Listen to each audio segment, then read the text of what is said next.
아멘. 감사합니다. 이번 한 주 나를 향하신 하나님의 사랑을 깊이 또 생각하고 그 속에서 은혜를 누리는 복된 한 주 되기를 기도합니다. 우리 오늘 하나님 말씀은 사도행전 10장 말씀인데요. 우리 44절부터 48절까지만 읽도록 하겠습니다.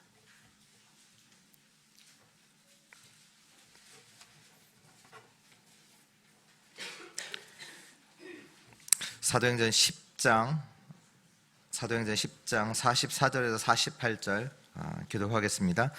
베드로가 이 말을 할 때 성령이 말씀 듣는 모든 사람에게 내려오시니 베드로와 함께 온 할례 받은 신자들이 이방인들에게도 성령 부어 주심으로 말미암아 놀라니 이는 방언을 말하며 하나님 높임을 들음이로라. 이에 베드로가 이르되 이 사람들이 우리와 같이 성령을 받았으니 누가 능히 물로 선품을 금하리요 하고 48절 같이 읽습니다. 명하여 예수 그리스도의 이름으로 세례를 베풀라 하니라. 그들이 베드로에게 며칠 더 머물기를 청하니라. 아멘. 네, 오늘 하나님 말씀 제목은 하나님이 보내신 현장입니다. 며칠 전에 저희 교회는 아니고 다른 교회 이제 중직자를 만나게 됐습니다. 이제 이렇게 같이 이제 소통하는 가운데 이분이 이제 자기 교회에서 잘 되어지지 않는 사역에 대해서 이렇게 말씀을 하시는데, 그러니까 뭔가 이제 문제가 있는 것처럼 이렇게 말씀을 하시더라고요. 근데 이제 이렇게 같이 이제 얘기를 하고 나서 이렇게 저 혼자 있는데 그 얘기가 제 개인적으로 계속 묵상이 되더라고요. 그러면서 제 속에 들리는 말이 뭐냐, 우리는 맞지 않는 말을 계속 하는구나. 이게 이제 제 안에서 들렸어요. 제가 저번 주 부산 노회에서 하는 캠프를 다녀왔습니다. 우리 이제 청주 시찰에 캠프를 두고 어떻게 인도받을지를 놓고 조금 보고, 또 우리 시찰에 있는 이제 시찰장 목사님과 함께 목사님 네 분이 이제 부산에 이제 내려갔다 왔습니다. 특히 이제 이번 이제 캠프는 부산 임마누엘 교회가 베이스 교회, 그러니까 부산 임마누엘 교회가 이제 캠프를 하는 그 속에 있어서 좀 기대를 하고 이제 가게 됐죠. 근데 보니까요, 시간표가 어디에 있었냐, 그 시찰 안에 있는 9개의 미자립 교회에 그 시간표가 있었어요. 그러니까 그 9교회 이제 미자립 교회가 성도들이 10명을 넘지가 않아요. 성도가 없는 교회도 있고 한 명 있는 교회도 있고, 이제 그런 교회들 9교회. 이런 교회를 보면서 우리가 이 교회에 뭔가 문제가 있는 거 아니야? 라고 생각할 수도 있거든요. 좀 잘 좀 하지. 그렇잖아요. 워낙 어려우니까. 근데 이제 캠프를 이제 마치고 나서 저녁에 사역자들, 조장들, 그 미자립교회 목사님들이 다 같이 모여서 포럼하는 시간을 가졌거든요. 그 시간에 이제 미자립교회 목사님들이 한 명씩 돌아가면서 포럼을 하시는 거예요. 이번 캠프를 두고 무엇을 포럼하시느냐? 내가 속았다는 거예요. 내가 캠프를 놓쳤다는 거예요. 이걸 고백을 하세요. 그러니까 예비 캠프를 하면서 말씀 따라서 인도하는 가운데 현장마다 하나님이 준비하신 것을 본 거예요. 이분들이 이제 나 혼자서라도 현장 살리겠다, 이런 포럼을 그 목사님들이 하시는 거 있죠. 나는 늘 교회 안에 보니까 성도가 없잖아요. 그러니까 늘 안 된다고 생각을 했는데, 실제로 하나님 앞에서 말씀 따라가기로 결단하고 혼자서 아니면 사모님과 같이 현장에 들어갔는데 현장마다 하나님이 준비하신 것을 확인했다는 거예요. 이제 그걸 이제 목사님들이 이제 고백을 하시는 거죠. 교회가 안 되는 것이냐? 아닙니다. 하나님이 이 시간표를 기다리고 계신 거예요. 우리에게는요, 어떤 일도 안 되고 상황이 어렵고 안 되는 겁니까? 아니에요. 하나님은 우리에게 우리의 결단을 기다리고 계세요. 요한복음 9장에 보면 맹인된 사람이 있습니다. 그래서 사람들이 물어요. 이 사람이 맹인된 것이 누구 잘못입니까? 부모의 죄입니까? 이 사람의 죄입니까? 누구 잘못입니까? 라고 예수님께 묻죠. 그때 예수님께서 뭐라고 말씀하십니까? 요한복음 9장 3절에 보면 이 사람이나 그 부모의 죄로 인한 것이 아니라 그에게서 하나님이 하시는 일을 나타내고자 하십니다. 우리는요, 자꾸 틀리게 봐요. 하나님의 계획이 있는데 하나님이 하실 일이 있어서 그 상황을 우리는 자꾸 뭔가 안 되는 것처럼 또 되는 것처럼 자꾸 틀리게 보죠. 이스라엘 백성들이 애굽에서 고통당하는 때가 있었습니다. 이스라엘이 애굽에서 430년 동안 노예로 고통을 당했잖아요. 대부분의 사람들은 뭐 했냐? 그 고통 속에 있으니까 그 괴로움 때문에 하나님께 부르짖죠. 이 문제 해결해 달라고, 고통 해결해 달라고. 대부분은 이 어려우니까, 노예로 사는 게 쉽습니까? 쉽지 않잖아요. 그러니까 하나님께 부르짖는단 말이에요. 이 고통 없애 달라고. 근데 그 속에 언약 잡은 한 여인이 있었어요. 다시 말해 망대를 세운 여인이 있었습니다. 이 여인이요, 남자아이를 낳고 이 남자아이에게 복음의 언약을 심은 거예요. 남자아이로 태어났다. 남자아이로 태어나면 그때는요, 죽는 시대예요. 남자가 태어나면 다 죽여라. 그 왕이 그 명령을 했던 시기거든요. 그런데 그거 상관없이 언약 잡고 이 남자에게 복음을 심어요. 숨겨서 이 아이를 키운 거죠. 이 일이 이스라엘이 그 애굽에서 출되는, 빠져나오는 사건으로 일어나게 됩니다. 우리는 늘 어리석은 말을 해요. 상황이 어렵고 우리 능력이 어떻고 배경이 어떻고. 하나님이 말씀하십니다. 욥기 38장 2절에 무지한 말로 생각을 어둡게 하는 자가 누구냐? 무지한 말로 생각을 어둡게 하는 자가 이게 우리예요. 이게 나예요. 그러면서 하나님께서 하시는 쭉 말씀을 듣고 나서 욥이 하나님께 고백을 합니다. 욥기 42장 3절에 보니까 무지한 말로 이치를 가리는 자가 누구이니까? 나는 깨닫지도 못한 일을 말하였고 스스로 알 수도 없고 헤아리기도 어려운 말을 하였나이다. 오늘 종려 주일이지요. 예수님이 죽으시기 위해서 예루살렘에 입성하시는 날을 기념하는 날입니다. 그때 이스라엘 백성들이 뭐 했습니까? 종려나무 가지를 꺾어서 그걸 흔들면서 예수님을 환영했죠. 왜 환영했냐? 예수님을 왕으로 세우면 우리가 먹고 사는 것도 걱정 안 하고 저 로마도 걱정 안 하고, 이제 그 기대를 가지고 예수님을 예루살렘으로 환영을 한 겁니다. 그랬는데 예수님께서 뭐라고 하셨어요? 나는 죽겠다라고 하시니까 이제 자기의 뜻, 자기가 원하는 것을 얻을 수 없음을 깨닫고 어떻게 변했냐? 예수를 죽여라, 이렇게 변해요. 예수님을 제대로 본 것입니까? 잘 본 거죠. 그러니까 뭐냐면 예수님도 자기 생각을 가지고 틀리게 보는 거죠. 오늘 베드로를 보니까 베드로가 그래요. 오늘 말씀 다 다 읽어야 되는데 다 읽지 않았죠. 우리 근데 그래도 우리 말씀을 좀 내용은 알고 있어야 돼요. 오늘 보니까요, 10장 1절에 보니까 가이사랴라는 지방에 고넬료라는 사람이 있었습니다. 이 고넬료는 이달리아 부대의 그 군대의 백부장. 이달리아가 이탈리아, 옛날 이름이죠.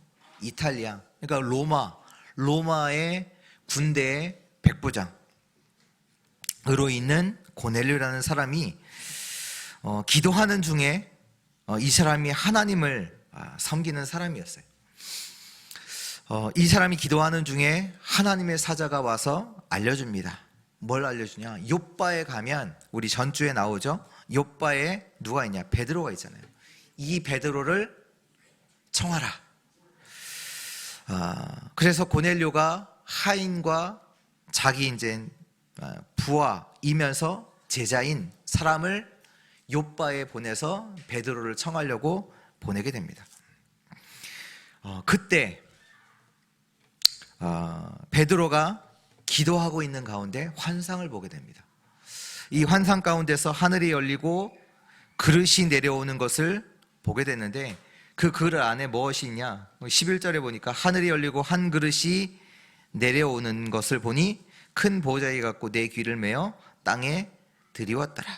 12절에 그 안에는 땅에 있는 각종 네 발 가진 짐승과 기는 것과 공중에 나는 것들이 있더라. 그러면서 이제 소리가 나면서 베드로에게 말을 합니다. 베드로야, 일어나서 이거 잡아먹으라. 이 소리가 들리는 거죠. 이 소리 듣고 베드로가 대답을 합니다. 14절에 보니까 베드로가 이르되 주여, 그럴 수 없나이다. 속되고 깨끗하지 아니한 것을 내가 결코 먹지 아니하였나이다 하니. 하나님께서 이제 먹으라고 하는데 베드로는 먹지 않겠다. 그러면서 또 하늘에서 소리가 나는데, 하나님께서 깨끗하다고 한 것을 내가 속되다 하느냐? 하나님께서 깨끗하게 하신 것을 내가 속되다 하지 말라. 이 얘기가 들려요. 이런 일이 3번이나 있은 후에 그 그릇이 하늘로 올려져 가죠.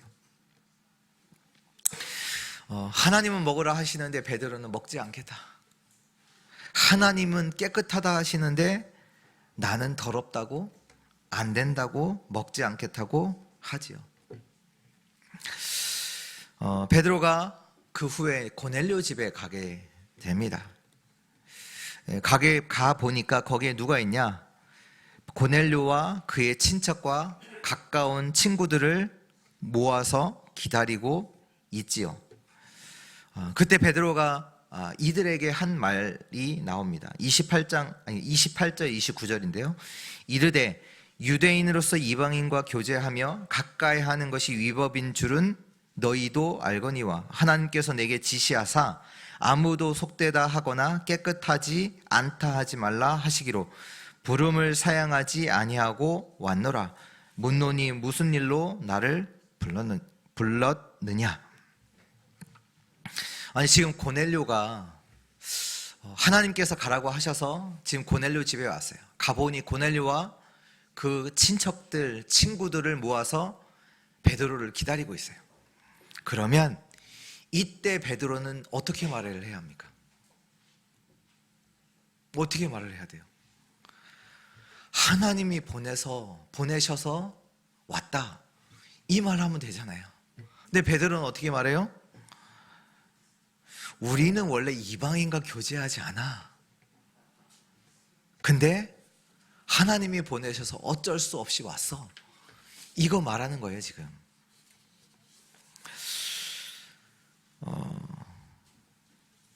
그러니까 고넬료가 이제 자기에게 있었던 일을, 환상을 보면 기도 속에서 하나님께서 욥바에 있는 베드로를 청한 것들을 이제 베드로에게 말을 하지요. 그러면서 마지막에 33절에 보니까 내가 곧 당신에게 사람을 보내었는데 오셨으니 잘 하였나이다. 이제 우리는 주께서 당신에게 명하신 모든 것을 듣고자 하여 다 하나님 앞에 있나이다. 고넬료가 이렇게 말을 했을 때 베드로가 말을 하지요. 34절 35절 베드로가 입을 열어 말하되 내가 참으로 하나님은 사람의 외모를 보지 아니하시고 각 나라 중 하나님을 경외하며 의를 행하는 사람은 다 받은 줄 깨달았도다. 이렇게 말을 하고요. 또 이제 44절 45절에 보니까요, 베드로가 이 말을 할 때 베드로가 이 고넬료와 그 모인 사람들에게 예수가 그리스도라는 복음을 증거를 하지요. 증거했을 때 44절에 보니까 베드로가 이 말을 할 때 성령이 말씀 듣는 모든 사람에게 내려오시니 베드로와 함께 온 할례 받은 신자들이 이방인들에게도 성령 부어 주심으로 말미암아 놀라니. 이 말이 뭡니까? 이방인들에게 성령이 역사하시는 것을 전혀 기대하지 않았다는 얘기예요. 전혀 기대하지 않았는데 이방인들에게 성령이 역사하시는 걸 그들이 보고 놀랐다 말씀하고 있죠. 오늘 우리는 하나님이 준비하신 것, 그것을 내 생각 가지고 틀리게 보고 있어요. 하나님이 보내신 곳인데 그것을 내가 생각 가지고 그것도 틀리게 보고 있고요. 하나님의 응답도 내 생각 가지고 틀리게 봐요. 하나님은 시작도 하지 않으셨는데 우리는 끝났다고, 더 이상 할 수 없다고 말을 해요. 나는 안 돼요. 맞는 얘기입니까? 맞지 않습니다. 하나님은 우리 가운데 역사하실 수 있습니다. 하나님이 역사하시면 누구도 막을 수 없어요. 오늘 하나님의 응답이 실제로 삶에서 시작되는 그 축복의 날 되기를 축원합니다. 오늘 정말로 하나님의 언약 잡으셔야 돼요. 하나님의 응답을 받을 수 없게 하는 그 숨은 부분들이 완전히 무너지는 날 되기를 기도합니다. 첫 번째입니다. 사단의 망대를 무너뜨려라. 특히 안 된다는 사단의 망대를 무너뜨려야 합니다.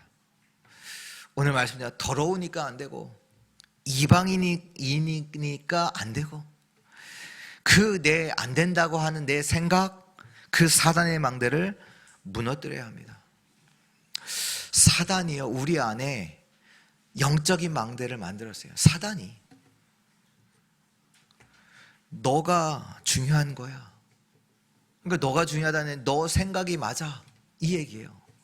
너 생각이 맞고 너 말이 맞아, 너가 중요해, 이 영적인 망대를 세워놨어요. 너 속에 힘이 있고 너가 성공해야 돼, 너가 잘 돼야 돼, 너가 맞아.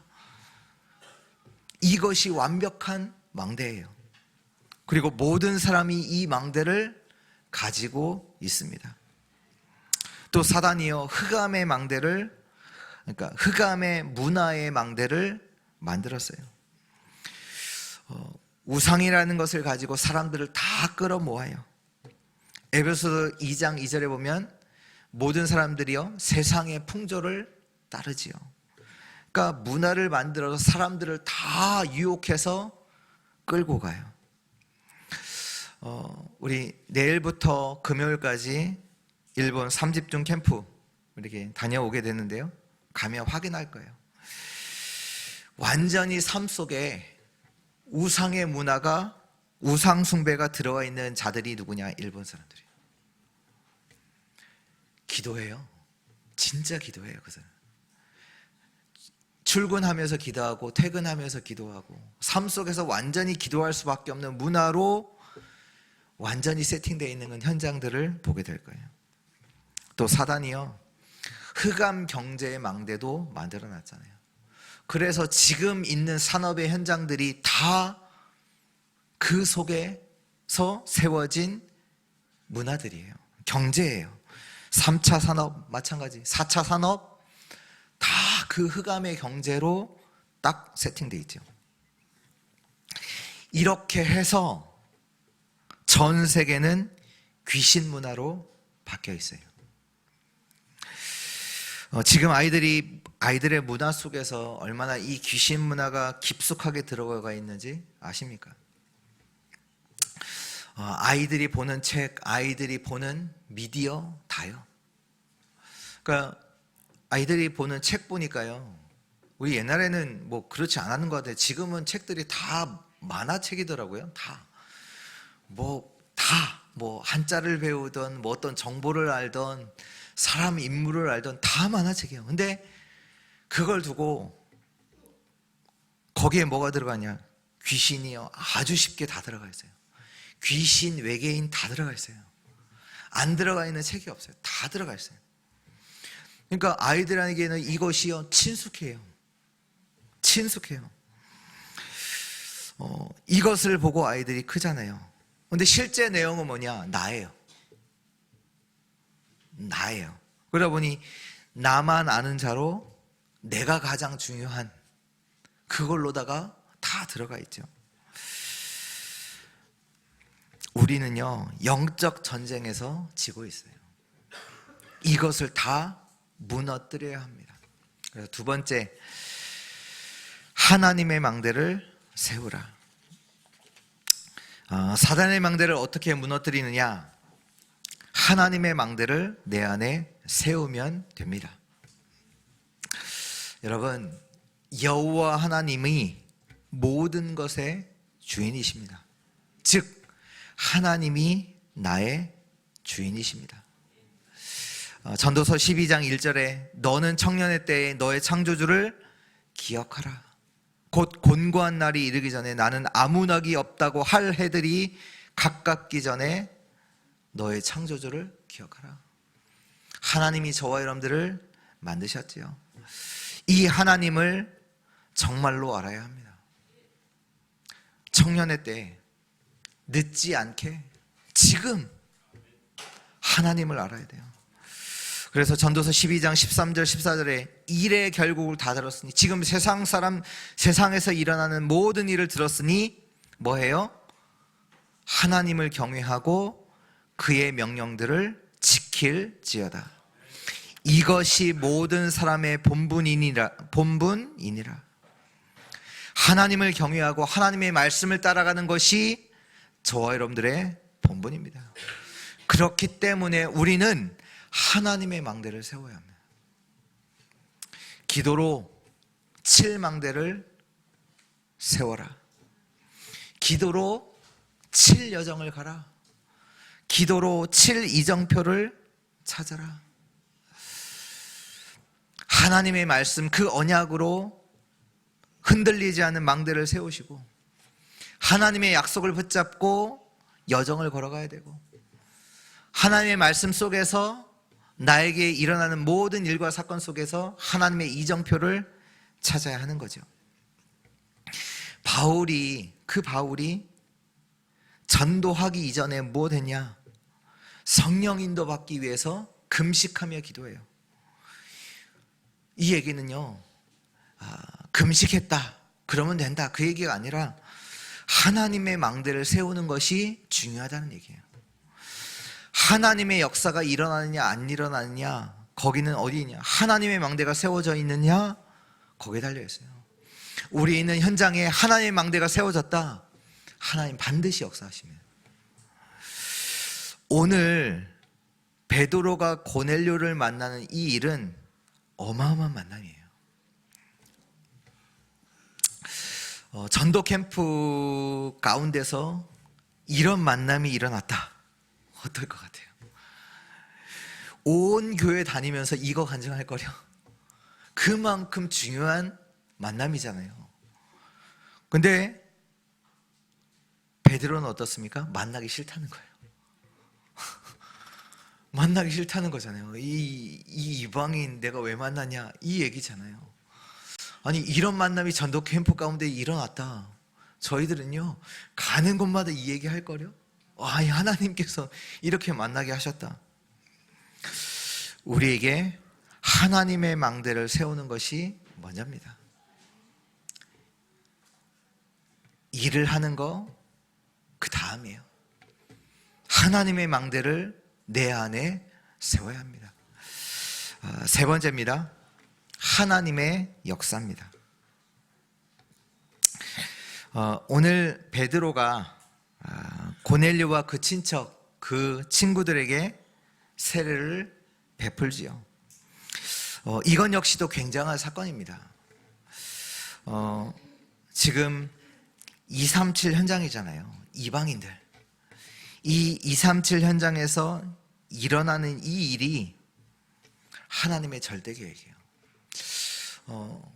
지금 이방인 현장에서 그들이 구원받고 성령이 역사하시고 그들에게 세례를 베푸는 이 일은 237 현장에서 이 일이 일어나기를 하나님은 원하시는 거예요.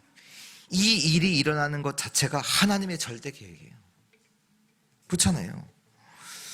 하나님께서 이 237 현장의 문을 하나님이 여셨잖아요. 이 고넬료가 누구냐? 이달리아 부대 백부장이에요. 특히 이달리아 로마 황제 특수부대 백부장으로 있는 자가 고넬료란 말이에요. 그러니까 그 237 현장의 문을 하나님이 여셨어요. 고넬료가 누구냐? 이방인이잖아요. 이방인을 베드로는 어떻게 봤냐? 나는 갈 수 없는 현장이라고 봤어요. 그러나 진짜 이방인이 누구냐? 하나님의 뜻이 있는 현장이잖아요. 베드로는 나는 갈 수 없다 라고 그 현장을 봤지만 진짜 이방인의 현장은 어느 현장이에요? 하나님의 계획이 있고 뜻이 있는 현장이거든요. 오늘 하나님께서 이 베드로의 눈을 열어주신 거죠. 이방인에게도 하나님의 계획이 있습니다. 그래서 하나님께서 오늘 고넬료의 그 집에 성령으로 역사하시는 것을 보고 베드로가 그 사람들에게 세례를 베풉니다. 왜 하나님의 망대를 세우라고 하시느냐? 이 말씀입니다. 오늘 우리가 하나님의 역사를 보지 않으면 나는 바뀌지 않아요.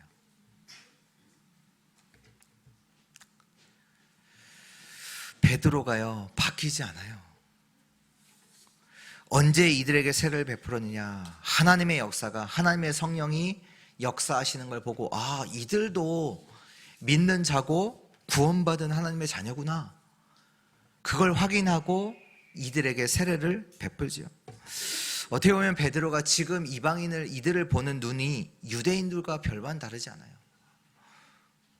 유대인들이 보는 눈과 다르지 않아요. 우리도 마찬가지예요. 우리도 지금 틀린 생각을 가지고 현장을 본단 말이에요.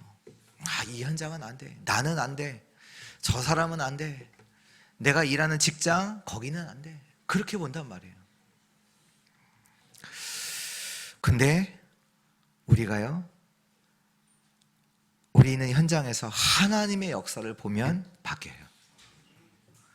하나님이 역사하시는 걸 보면 바뀌어요. 오늘 이방인 현장에 성령이 역사하시는 걸 보고 베드로가 바뀌잖아요.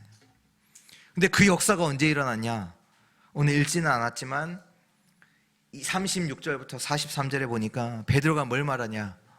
예수가 그리스도임을, 복음을 증거해요. 복음이 증거되어질 때 그 현장에 하나님의 역사가 일어났습니다. 이 하나님의 역사를 보고 베드로가 이 이방인들에게 세례를 베풀죠. 우리가 있는 현장은 하나님이 준비하신 현장입니다. 이것을 볼 수 있는 자는 누구냐? 말씀 붙잡은 자만 볼 수 있어요. 말씀 붙잡고 있는 자만 이걸 볼 수 있어요. 하나님이 준비하신 현장이구나, 이걸 봐요. 또 그 현장엔 누가 있냐? 하나님이 준비하신 사람이 있어요. 그래서 우리가 이 사람을 찾아서 하나님의 말씀인 복음을 전달하는 거예요. 이것이 우리의 전도잖아요. 다른 걸 말하는 게 아니라 하나님이 준비하신 사람에게 하나님의 말씀을 전달하는 것이 우리의 전도고요. 그래서 우리는 뭐 해야 되냐? 현장의 흑암을 꺾어야 합니다. 영적 전쟁을 해야 합니다. 이것은 기도로만 가능해요. 우리가요, 말씀과 기도와 전도 속에 있어야 되는 그 이유입니다. 하나님이 준비하신 현장에서 하나님이 준비하신 사람을 찾고 영적 전쟁을 하는 거. 말씀과 기도와 전도 속에 있어야죠. 하나님이 준비하신 현장에서 하나님의 말씀이 전달되어질 때 하나님의 역사는 일어납니다. 이것을 우리가 봐야 해요. 이걸 봐야 돼요. 하나님께서 오늘 베드로에게 이걸 보여주신 겁니다. 결론입니다. 나의 현장은 오늘 제목처럼 하나님이 보내신 곳입니다. 하나님이 보내신 거예요. 나의 현장은 하나님의 역사를 보는 곳입니다. 하나님의 역사를 보는 곳입니다. 근데 우리가 틀린 생각을 가지고 보기 때문에 안 보여요. 그래서 사단의 망대를 무너뜨리고 777을 가지고 하나님의 망대를 세워라. 오늘 베드로가 고넬료 집에서 복음의 말씀을 전하는데 그곳에 성령께서 역사하시죠. 복음은 하나님의 능력이요 하나님의 지혜입니다. 복음이 들어간 곳은 살아나요. 그래서 내 안에 하나님 망대를 세워야 되는 거예요. 내게 복음 들어갈 때마다 나는 살아요. 복음이 증거되는 현장은 그 복음으로 말미암아 살게 돼 있어요. 그래서 우리는요 늘 복음 들어야 돼요. 그때 내가 살아요. 복음 들어가는 곳은 하나님의 역사 일어납니다. 복음이 증거될 때 흑암이 무너지고 하나님의 역사가 일어나죠. 지금 나의 현장이 이방인처럼 돼 있어요. 나의 현장이 이방인처럼 돼 있다니까요. 여기는 하나님 역사와 상관없는 현장이야. 이렇게 생각하지는 않지만 거의 이렇게 현장을 보고 있어요. 나의 현장을 이방인의 현장처럼 보고 있다니까요. 베드로가 본 것처럼 이방인처럼 보고 있다니까요. 여기는 하나님 역사 안 일어나. 여기는 하나님의 계획 없어. 이렇게 말하지는 않지만 거의 그렇게 생각하고 보고 있단 말이에요. 오늘 나를 보실 때 하나님의 역사가 있는 현장, 그렇게 보게 되는 은혜 있기를 축원합니다. 하나님의 역사가 준비된 현장이에요. 나는 내가 가는 곳은 하나님의 역사가 준비되어 있는 곳이에요. 그래서 계속 복음을 들으시고 전하셔야 돼요. 그때 나의 현장에 하나님 역사 일어난다니까요. 뭘로 같이 살리겠어요? 다른 걸로 안 돼요. 하나님의 능력으로, 하나님의 지혜로만 가능해요. 그래서 우리가 복음의 말씀을 계속 듣고 전할 때 이 하나님의 역사 속에서 성령이 역사하시고 또 하나님의 역사가 일어나는 것입니다. 내가 가는 현장은 하나님이 보내신 곳입니다. 하나님의 역사가 나의 현장에 일어나도록 기도하시기를 바랍니다. 망대를 세우세요. 내가 절대 망대입니다. 망대 세운 자를 통해 하나님의 현장에 살아나는 그 역사를 일으키십니다. 이번 한 주 하나님의 역사가 시작되는 한 주 되기를 주 예수 그리스도 이름으로 축원합니다. 하나님 감사합니다. 우리를 예수 그리스도 안에서 불러주시고 이제는 하나님이 보내신 현장에서 하나님의 역사를 보는 은혜를 누리게 하시니 참으로 감사를 드립니다. 오늘 나를 보내신 그 현장에서 하나님이 원하시는 망대를 세우게 하여 주옵소서. 흑암이 떠나가고 성령이 역사하시는 하나님의 역사를 보는 현장의 축복을 회복하게 하여 주옵소서. 이번 한 주 나를 보며 정말로 나를 살리는 현장의 축복을 누리게 하시고, 내가 하는 모든 현장에 성령이 역사하시는 하나님의 역사가 이루어지는 그곳 되게 하여 주옵소서. 예수 그리스도의 복음 가지고 그 현장을 살리게 하여 주옵소서. 살아계신 주 예수 그리스도의 이름으로 기도합니다.